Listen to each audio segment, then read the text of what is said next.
matondo mingi pai na bino batata pe ba mama pe bilenge kati na lisanga na biso ya bolingo. Ngai tata wa sambulwa na yeli susu pai na bino pona kopesa bino mayele pona kolonga kati na mokili oyo pote tuume na kati na mokili oyo na se ya pasi na se ya mikakatano na se ya bitumba kasi atako bongo leo tozali na bomoi matondo mingi epai na nzambe pungutu lendo pe na balongo na biso pe na bambasi na biso pe na bakoko na biso oyo batambolaki elongo na nzambe pungutu lendo solo batata bamama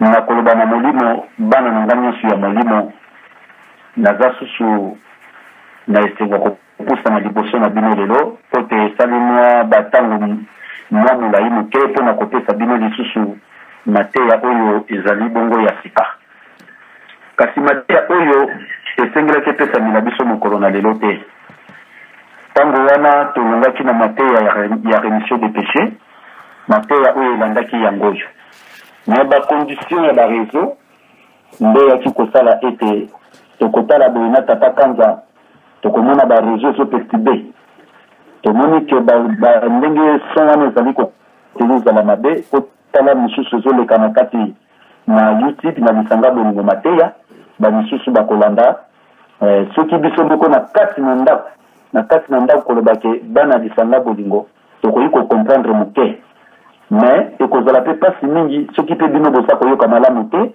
bokokomprendre te message malamu te yango wana kasi lelo na ye pai na bino mpona kokisa po bamisusu bamitunaki mpona nini tosenga bolimbisi bamisusu balobaki nga nasalaka na nga lisusu mabe te nayebi te na mokili na biso ya ntango ya lelo yo koyi kosala mabe te me moto mosusu akosala biso mabe okanaki kokwea te moto mosusu akwesi yo na makambo ezoleka na mokili na bamaladi baza kotindela biso na bavaccin baza kobongisela biso tobeteki bamabako mpe toyimaki mpe na kokelela na biso tozali mpe kosumuka na kozanga na biso tozali kosumuka na bizalela bandeko mosusu tozali kosumuka po ntango osoli na ndeko mabe ya mutu mutu wana aza mabe mutu wana afingaki ngai mutu wana yinaki ngai tosumuki parce que soki oza na problème na moninga kopesa mabe epai ya mutu te biso toza kaka mpona kosola na bandeko malamu ya te normalement mais mpona bareproche esalamaka nango mais toza kosumuka bamisusu matondo mingi bana oyo ya molimo bozali na posa ya komona nkembo ya nzambe pungutulendo mpe kobikala maboko na ye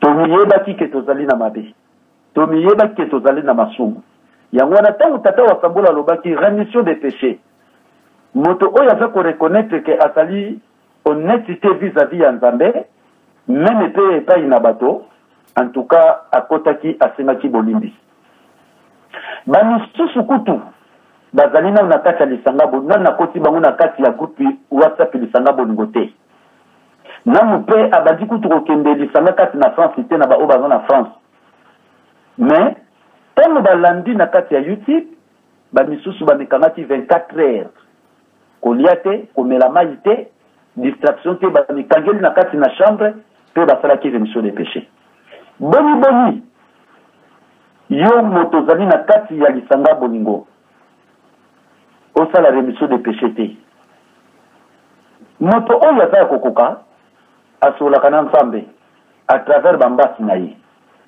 moto oyo aza ya kokoka azwaka bilembo epai ya nzambe mais soki nano mboni ke ozwaka bilembo epai ya nzambe te osolaka na nzambe mpungu à travers bambasi na ye te yebaki oza nano masumu c'est ça nasala rappel parce que moto oyo azali honnête vis-à-vis ya nzambe c'est kakomi lokola nzambe parce que oyo aza kaka honnête ezali nzambe biso toza bamalhonnête yango moni tozangaka message ya nzambe tozangaka bilembo ya nzambe tozangaka koyoka mongongo ya bambasi ya nzambe, tozangaka komona mvulusi kimbangu parce que toza ba malhonnête. Mais moto oyo kolobaki nga nazalaka na ngai honnête vis-à-vis ya nzambe, nasalaka su mabe te, nasalaka su masumu te, to moto aza bongo seka solaka na nzambe po okomi lokola nzambe, okomi lokola mbasi po bango nde basumukaka te. Soki ekelamu ya nzambe mpungu aza kosumuka lisusu te, seke okomi mpe lokola mbasi ntopo okomi lokola balongo topo okomi lokola nzambe mpungu, wana okozanga balongo te, okozanga bambasi te, okozanga mpe mongongo ya tatamba puntulendo te à travers bambasi. Et c'est ça. Donc tango okelelaka présence ya mvuluzi kimbangu, tango okelelaka mongongo ya tatamba puntulendo, okelelaka présence ya mama kipavita, okelelaka présence ya bambasi, yebake oza malhonnête, oza na honnêteté. Donc yango wana epesamelaki biso tosenga bolimbisi. Kosenga bolimbisi nde tokomi na honnêteté, nde tokomi lokola pe bambasi ya nzambe mpungu, nde na bongo tokomona présence ya mvulusi kimbangu, tokomona présence ya mama kipavita, tokomona présence ya balongo, mpe mwanda nkongo ekozala na biso elongo mpona kosekurir biso, et aussi nzambe mpunga kotanga yo lokola ndenge atanga bambasi mpe balongo mpe mvulusi kimbangu lokola. Alors kosenga bolimbisi ezali elembo ya reconnaissance vis-à-vis ya nzambe mpungu tulendo. Même na moto na mosuni soko sali mutu mabe, et pour la réconciliation esalama il faut senga kaka pe bolimbisi. Moto wana soko sala motema malamu akoyeba kolimbisa yo. Mais les autres disaient que kolimbisa mutesa kobosa na likambo te. Oui, affirmatif. Même pas ya nzambe mpungu soko senge bolimbisi akobosa na mabe na ode. Mais akotala yo okozongela ngo lisusu oyo osengaki bolimbisi, soki yo kozongela nde akobwaka yo libela, soki yo kozongela te akomi kotanga yo malamu, alongoli yo na molongo ya basumuki, nde okomona nkembo ya tatamba puntulendo, okomona pe grâce ya nzambe puntulendo pe intervention na ye ntango nyonso ekozala liboso na yo. Kolela na yo nzambe akoyoka yo mbangu, ndenge mama oyo asili kobota bebe, alalisi bebe na ye na kati na chambre, mama azali na salon aza kokombola ndako. Me mwana wana soko alelika na kati na mbetu na chambre, mama bwakaka komba kini mbangu mpona kokende kozwa mwana na ye. Lolenge tokokoma epai na nzambe mpungu, kolela na biso ekokoma la lombango nyonso na kati na matoi na ye, pe intervention na ye kozala na lombango mingi epai na biso. Mais soki bomoni intervention ya nzambe mpungu eza komela kati na biso, eza kolakisa ete tozali ba malhonnête, bato tozali sembo te vis-à-vis na ye. Osoma yango wana na mateya mosusu nayebisaka bino ete ndenge nzambe mpungu tulendo alobaka message au fils africain, alobaka boye nazali capable ya kolongola bino na boloko na bowumbu ya kobikisa bino na condition ke botosa mibeko na ngai pe bosalela baprincipe na ngai. Omoni condition totosa mibeko na ye pe tosalela baprincipe na ye. Mais sikoyo moto oyo alobi aza honnête seka tosaka mibeko ya nzambe asalaka baprincipe na ye, moto alolenge wana seke okomi lokola moto oyo koepole ngai. Pona nini yo po bando kosoba message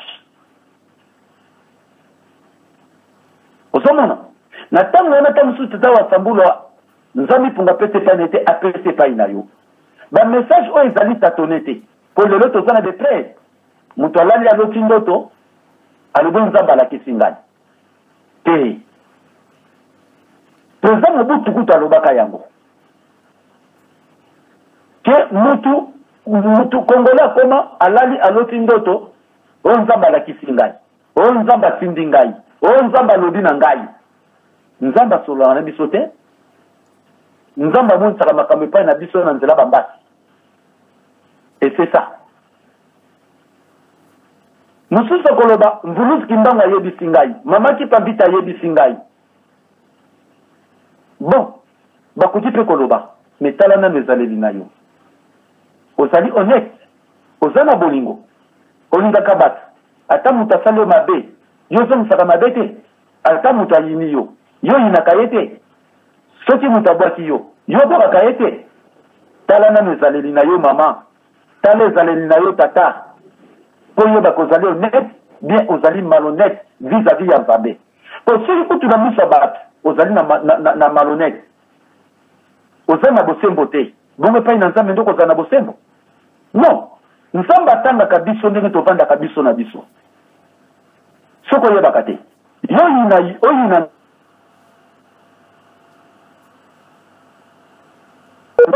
ye ezaka na mokili oyo soki naza honnête epai na yo te directement naza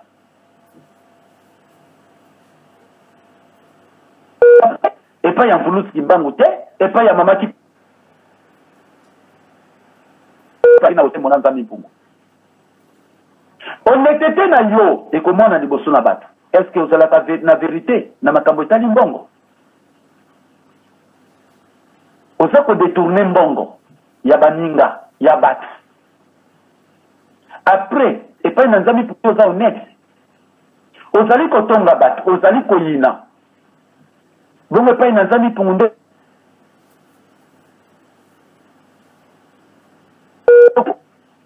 oza kolula basi ya bato, mibali ya bato. Bongo epai na Nzambe mpungu nde kozala honnête. Kanisa oza kobuka lokuta epai na moninga, bongo epai na Nzambe mpungu nde kozala honnête. Kanisa malamu ozali na banyonga bato futaka te, ozoninga moninga bosana, bongo epai na Nzambe mpungu nde oza honnête. Bokosala likambo yo na moninga na yo bozwi ne plus que $1000, mais ozokosa moninga $500.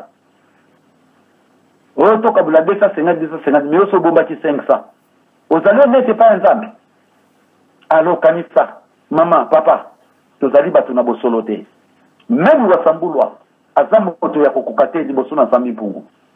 Yango wana ngai wasambulwa nasengaka bolimbisi mpo naza reconnaissant. Tozali kosumuka na makambo ebele neti ngai na makambo ya kilongo nasumuki mingi.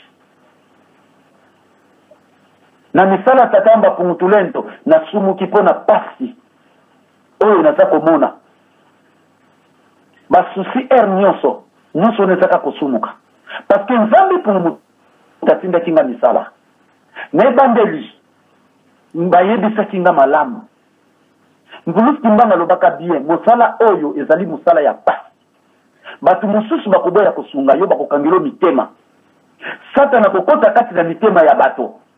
Mais yika mpiko soko longi tala lifuti na yo, tala bomengo tobongiseli yo. Bosoyoka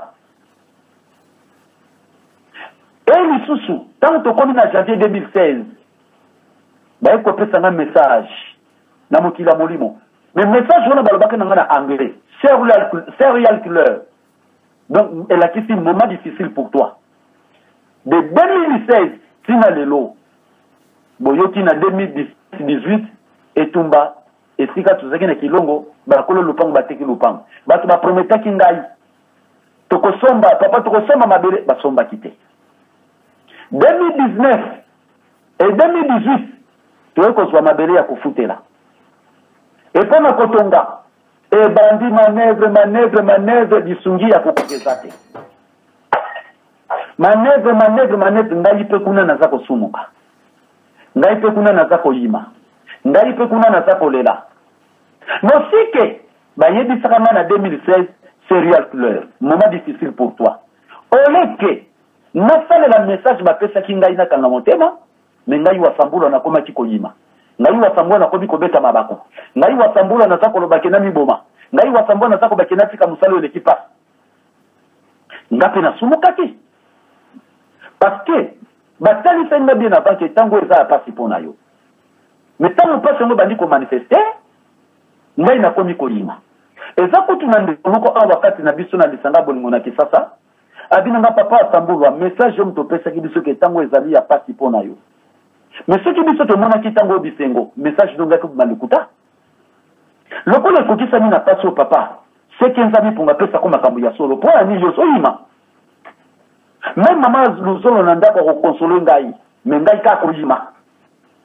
osomona ngape na sumukaki bosomona na sumukaki alors na yebike na tina nango na zalaki sembo te liboso nzabe to pe na za sembo te ngape sengelaki na senga bolimbisi na likamusumu ke ozo négligé olobiki na sali nanga mabe te mais osali mabe lokola nga wasambula na elisaka bino mingi bamabe na nga banakamusumu nga na sala ya kosumuka na betela bino bamasolo na bombelaka bino te et c'est ça mais mpo na nini bamisusu bokoboya kosala rémission des péchés non ntango oyo ekomi ntango na biso elamba na yo soki ekomi sali te oyo osepelaka kolata na feti to na miso ya bato oza na découragement ya kosokola yango même si kuta osokoli yango oza na découragement ya korepase yango me elamba wana ekoyebisa osoli na miso ya bato okobesa bato mabaku bato bakoloba tala tata oyo elamba sali te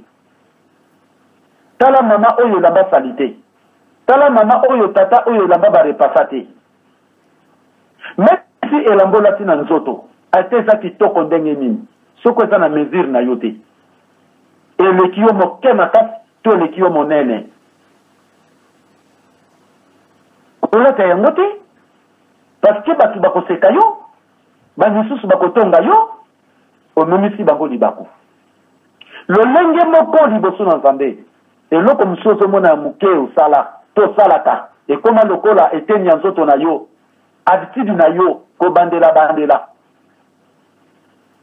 yo oyebi teke nasalaka mabe po ekoma lokola eteni ya nzoto kati na yo me tozali bato tozala bareconnaissant na mokili oyo tosepelisa nzambe mpungu te memi mpo yo kota na nzela ya nzambe mpungu tulendo sala masumu obima na basi combien obima na mibali boni me pendant ke nzambe ayebisa biso ke na bomoi na biso tokozala kaka na mwasi moko tokozala kaka na mobali moko bamisusu bolongola bazeni bamisusu bolongolisa basi bazeni tosumuka mpe tokumisa banzambe ya bapaya togumbamelaka yesu togumbamelaka maria mpe bayawe eske ntango yo kotina lisanga bolingo ozokata 24 heures apamba mpo na reconnaissance kopinir nzoto elia te emela mai te omikandi na chambre mpo na kosenga bolimbisi banda 24 heures apamba sosala yango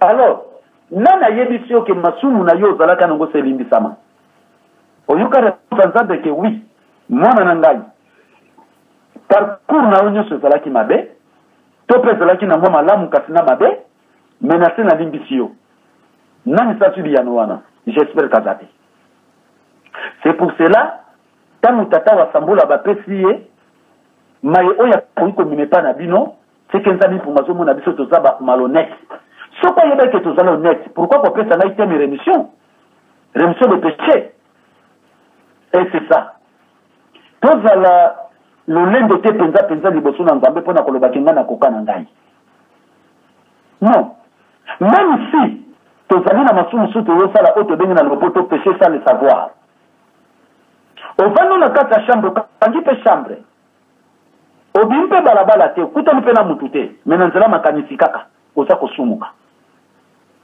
na ntango oza koyimayima na badifficulté oyo eza kati na yo oza kosumuka onzambe ntango atie biso na mokili moto na moto azwa na destin na ye eza na ntango yo koseka oya mpe na ntango ya kolera oza mpe na ntango ya mawa na ntango ya kozala na bozwi mpe na ntango ya kokelela bantango nyonso wana eza favorable mpo na biso mpo eza kolinga ya nzambe me biso na ntango ya kozwa nde tokembeli na ntango ya kokelela tobandi kotyola nzambe ovandi boza koyima na kosala nini na likambo oyo mpo zomibomisa mayele yo moko okanisaka oyo epesamelaka yo ezalaka na mayele na yo to pema oyo opemaka to bomoyo oza nango ezalaka mayele na yo non ezalaka nde nzambe mpungu tulendo nde moto apesaka biso yango epres mpo yo botama pesa bilei ya ndenge na ndenge yo so yoka ndunda moko boye bimisika so yoka nyama moko boye bimisika so yoka mbisi moko bimisika so yoka fruit moko bimisika nyonso ekelamaka ntango biso na tokelami te do nzambe abongiselaka biso soki tozomona pasi ezali biso na biso kati na mokili toza kosala na pasi mosusu azwi kindoki na ye kindoki na ye ezali mpona kokanga banzela baninga babala te basala te baswa te to bakola te bato kaka basali bamakene babutu nga na kopesa mwana yo mpe opesa mwana nga na kopesa tata yo mpe pesa tata nga na kopesa mobali yo mpe pesa mobali nga na kopesa mwasi yo mpe pesa mwasi biso na biso na mokili alors bandoki wana baza koprofite biso mpona tozali bamalhonnête vis-à-vis ya nzambe parce que soki tozali honnête na honnêteté vis-à-vis ya nzambe ndoki aza na pouvoir moko te kati na biso na ponso ezali koya na ponso kune to eyenga kuna na kopesa bino le monde des esprits le monde des ténèbres pardon boyeba molili ndenge fonctionnaka bandoki ndenge bazwaka biso na facilité bokoya koyeba yango lokola teme yango yelinga siko pendant nazopesa bino mateya oyo donc teme oyo koya sime kolanda oyo ezali le monde de ténèbres bokoma yango komisa na ntango wana bokososola boyeba tobikaka na maboko ya ndoki mpo na nini ndenge nini pardon to ndoki azwaka biso ndenge nini et c'est ça yango wana bapapa bamama na ye awa lelo epai na bino wana ezalaki lokola préambule to soit tobengi yango avant propos mais na ye epai na bino na thème oyo tobengi maléfice esika oyo mokili bazali na pasi esika oyo bandeko mosusu batelemeli bandeko mosusu esika oyo bandeko mosusu se oze liboso ya bandeko mosusu na esika oyo na famille bamisusu bamitie mpona kokanga progrès ya famille esengo ya famille nto progrès ya libota même ici na kati na mosala nzambe na kati na lisanga bolingo boza koyoka ezali na bato mingi mpe balingaka te lisanga bolingo ekende liboso eza na bato mingi bazolinga lisanga bolingo ekufa mais soki oza koluka lisanga bolingo ekufa soki oza koluka nguya nzambe ezonga nsima wana eza etumba wasabulwa te eza etumba nzambi pungutulendo na bato ya lolenge oyo bazali na posa ete lisanga bolingo ezonga nsima lisanga bolingo oyo ndenge bandaki moko mosusu na kobetela bino histoire mais bakomba mingi elekaki na kati na lisanga ya bolingo mais lelo oyo lisanga bolingo ezali susu kotambola matondo mingi alors lelo oyo normalement soki lisanga bolingo lelo oyo eza kotambola lisusu napesi matondo mingi epai na papa Kanza pamba te na ntango oyo kopalangana ekotaki papa Kanza azalaki moto ya liboso ya kobimisa mbongo na ye na poche cotisation na mutu te ake kozwa sale matondo mingi na papa Kanza nzambe apambola yo pe na ntango kopalangana ekotaka moto azwaka vision ayebisaka ngai ezalaka papa Kanza ayebisaka ngai ke papa na ye kozwa bilembo bayebisi nga lisanga bolingo ekokufa te sina leo nayebaka yango nayebi te soki moko papa Kanza abosana yango alors lisanga bolingo ekokufa kaka soki nzambi pungutulendo oyo atelemisaki yango aboyi yango makoboyi yango mpe ndenge nini soki biso tozali ya kobongama liboso na ye peut-être koboyi yango soki biso tozongi nsima c'est ça alors matondo mingi na batata mpe na bamama ndenge nzambe apesi biso lisusu maye oyo nakoki komemela bino lokola na teme na biso ya maléfice alors maléfice na detail nango nalingaka mingi soki napesi teme napesa mpe detail nango mpo moto nyonso acomprendre yango facile maléfice na detail nango ezali koloba malfaisant opération magique visant à nuire donc maléfice elingi koloba malfaisant virgule opération magique visant à nuire virgule diablerie virgule ensorcellement, virgule, magie. Maléfice, Elie Koloba, na détail nango, malfaisant, virgule, opération magique visant à nuire, virgule, diablerie, virgule, ensorcellement, virgule, magie. Yango babengi maléfice. Donc, malfaisant, makambo ya malamu te, makambo ya mabe, ou opération magique. Opération magique, ezali misala ya molili, visa à nuire, ezali pona ko détruire, pona ko besa, pona ko pesa passe, pona ko kabula biso na nzambe. Diablerie, ezali bondoki, bo satana, ensorcellement, et la kisi, banfoutement, ensorcellement. Et la kisi, basa ko pesa biso milimo mabe, pona to kabwana pe to beba. Et c'est ça. Magie. Makambo ya mabe. Yango to bengi maléfice. C'est ça. Tant le maléfice est sili côté le man, yango de eye ko sala sikoyo ke biso na nzambi pungutulendo toko malelo na conflit. Mais nzambi pungutulendo avait créé toutes les choses en bien. Mais le mauvais esprit faussa ses plans. Bolanda malam.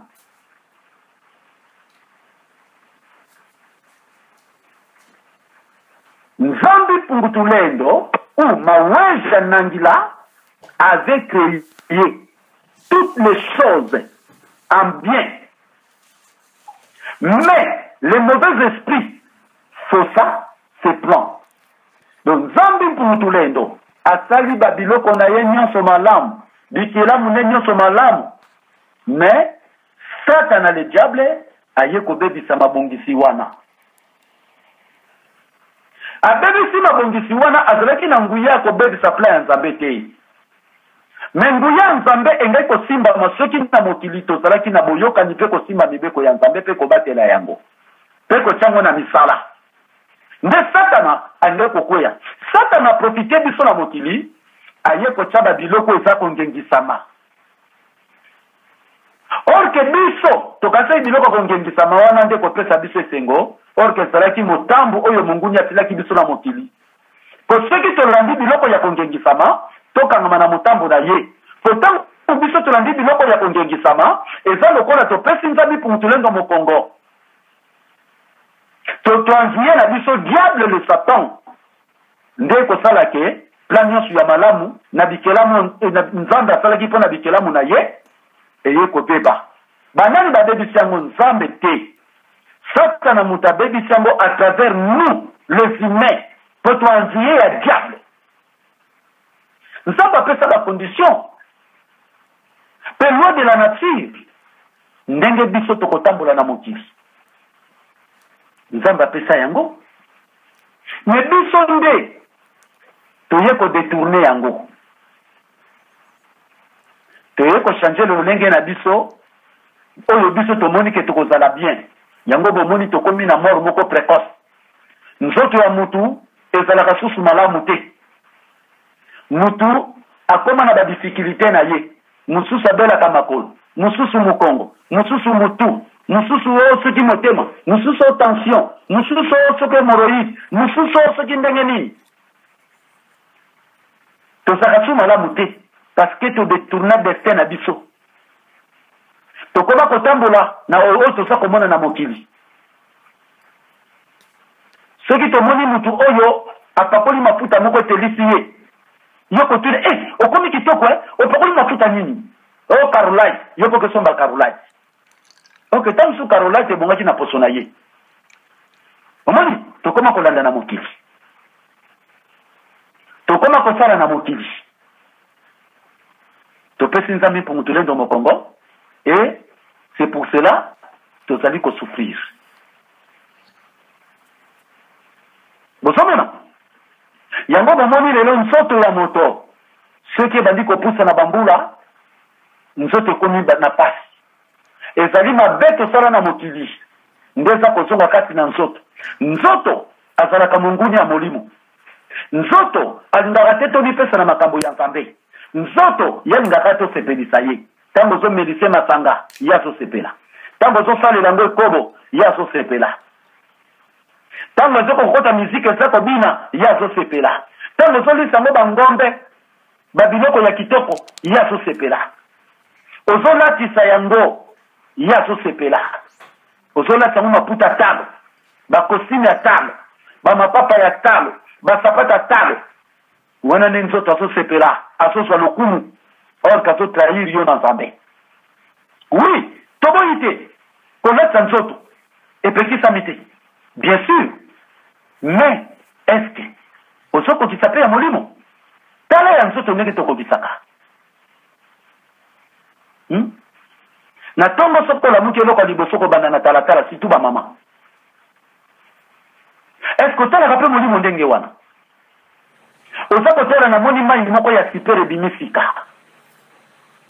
Na mona ki papa moko boy na saki moko fona somba yango. Tata lobi na maison na kota ki ya Carlo Pignatelli, ba costume moko bimimi koloi. Na kota ki na maison ya Yoshi Yamamoto, ba costume bimimi koloi. Na kota ki na maison ya Jean-Louis Vuitton. Et pardon, il y a Jean-Louis Vuitton. Na moni ba costume moko il fona sombango. Et bongo na molimo. Pour le bagapeke maté moko na yoka fona salelango. Point d'interrogation. À vous de juger et voir si c'est applicable. Na oyonga na sakope sabi. À vous de juger. Parce que l'homme est responsable de ses choix. À vous de juger et voir si c'est applicable. Ce qui est applicable, il faut qu'on pratique yango. Ndenge mama ya bosembo afandaka na kati na libala ya mobali na ye. Mama wana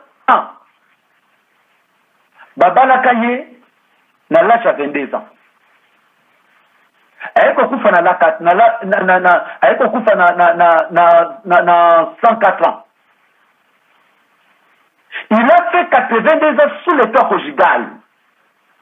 Avait dit ceci. Je sais bien que les jeunes filles ne seront pas d'accord avec moi. Mais celle qui mettra en pratique ces règlements sera la femme la plus heureuse. Koto sa mobali na yo, ko sala ba devoir na yo, ko se soumettre totalement, complètement, ko boko la bana na une éducation virile, moi si wana ko sala heureuse. Mais est-ce que basi ya lelo? Basa ko boko la bana na éducation virile? Basa ko se soumettre na ba devoir na bango? Oyo basengeli ko zongi se pa ya mibali na bango? Point d'interrogation. Alors, et c'est mingi na tebi na biso maléfice. Nous sommes tous ça to côté na maléfice. Pour maléfice ayaka pona ko bebi sa ba devoir. Nzamba tie mobali linga mwasi na yo. Mais yo mobali okomi ko yina mwasi, okomi ko kende ko luka bisengo ya nsoto na mwasi mususu. Mwasi zala soumise pa ya mobali na yo, yo komi ko se oser liboso mobali. Bokomi égal, or que moi ça sa consolatrice. Bokomi ko sala batura kolamba na ndako na mobali na yo. Et bino pe mibali, bokoma ndenge wana. Ndenge basala biso to saba responsable. Mais comment lelo ndako, mama tia boyo yo po tia boyo. Okomi ko yebisa mwasi no yo futaka kurana mai, ngana futaka ndako. Tango moni mama bandi ko sala, mbongo ne mona na katena miso ya mama. Tango bana na bino na poto boboti kuna basalere so bima na kombo na bango. Yango no tiki mama aboko la kalibota. Yo tato pesa kaliso eloko te. Mbongo ne mona na kate. Mbongo no kana ba sentiment na yo, na ba désir na yo. Na mobali mususu. Azali pa na mwasi na kati na ndako. Azako bunda. Mais mwasi mbongo na sala ta pona famille na ye. Mobali amona kangote. Non. Wana nyo sezali milimo mabe. Maléfice. Malfaisant. Opération machique visant à nuire. Diablerie. Ensorcellement. Magie. C'est ça. toye sikoyo na kata ya nzambe ndenge pela kati na bikelamu na ye pamba te bato baboti nzambe ntango toboti nzambe yango wana omoni lelo tokomi na pasi mais à cause de la révolte du mauvais esprit tobengi mauvais esprit na munoko na biso ya kiluba kavidividi yango babengi mauvais esprit mais à cause de la révolte du mauvais esprit à cause de la révolte de l'homme et de la malédiction que lui infligea. Mais à cause de la révolte du mauvais esprit, à cause de la révolte de l'homme et de la malédiction que lui infligea. Nzambi Pumutulendo a dit, l'homme de qui fit sur la terre, y trouva les maléfices.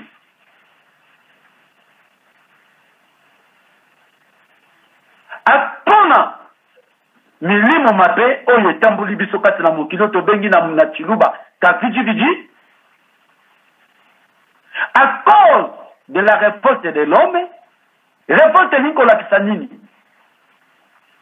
kolongwa na droit chemin eza lokwa tosali révolte devant Nzambe mpungu tokomi opposant ya sali biso totambola boye biso tobongisi lolenge na biso opposant eza koloba biso des sentiments contraires qui s'opposent entre nous et notre créateur et de la malédiction que lui infligea mawae jana angila l'homme de qu'il fit sur la terre y trouva les maléfices installés déjà. Et les maléfices commença à l'assaillir. Et les maléfices commença à l'assaillir. Saïr wana, soki toke na détail nango, ezali eloko oto bengi lokola attaque brusquement. Yango to bengi l'assaillir. Attaquer brusquement. Donc, maléfice, oto bengi esprit mauvais, kavitiviti,